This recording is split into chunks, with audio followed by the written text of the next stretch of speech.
Hello guys, जय माँ माणिकेश्वरी, जय कलाहांडी। फाइनाली आम आस पहुंची गनु देवमाली घाटी चौकीकिना आम खेटी गनु गेट पाके। ई लोगन आमके जीवा लगी हेले आगे आमके टिकट काटवा के पड़वा।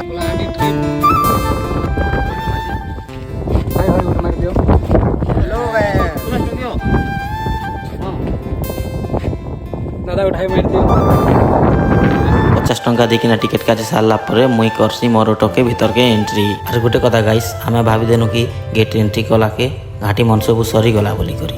बाकी आमके देवमाली पूरा हिल स्टॉप पाके जीवा के हेले और 3टा डंगर चगी किना जीवा के पड़वा। तारपरे जाई आमे देवमाली हिल जेंडा की स्टॉप पाके पहुंची पारमु। और इटा होचे मोर गाड़ी जेंडा के दादा मन सब मोर ऑटो के टार्जन बोली किना ना दिछन। और देखि पारुथिबो जेनी पासे मोर दादा मन खुशी अछन जे ए खुशी के देखि किना एका मोर भी मन बहुत खुशी हो गला। तो आमे पले जैसन देवमाली रो कॉफी एंड रेस्टोरेंट के। बाकी आमे इने काटा खाइमु बोली कर भाबसो। इने तो बेसी ठंडा लागुचे, हेती लागि आमे कॉफी और मैगी ऑर्डर करसो। और आमे खाइ खुआ सारला परे पले आइसु गाड़ी स्टैंड पाके। और जेते भी गाड़ी आइसी इना एका रहिसी और इनो निजे एका 500 मीटर चगबा के पड़वा। आमे जेते आसी थिनु सब चगी सारले ना मुई एका गोटे पहुंचाड़े अछे। अब मुई तो टिके परा जाई कि ना एका रसी जैसी आरो बसी देसी कहे जे कि मोर तो चलबा अभ्यास नहीं ना, हेती लगी बेसी गोड़ हाथ दुखी गला। और गोटे बेसी दुखर कथा इटा कि सबू हिल टॉप के जे पारले मुई एका हेते दूर आसी कर जे नहीं पारली। फाइनली हमर गोली जो बाटू देवमाली ट्रेवल कंप्लीट। आशा करछि आपण मन के मोर वीडियो भल लागिथिबा। लाइक कमेंट शेयर करबा के नहीं भूलबे। जय कलाहांडी।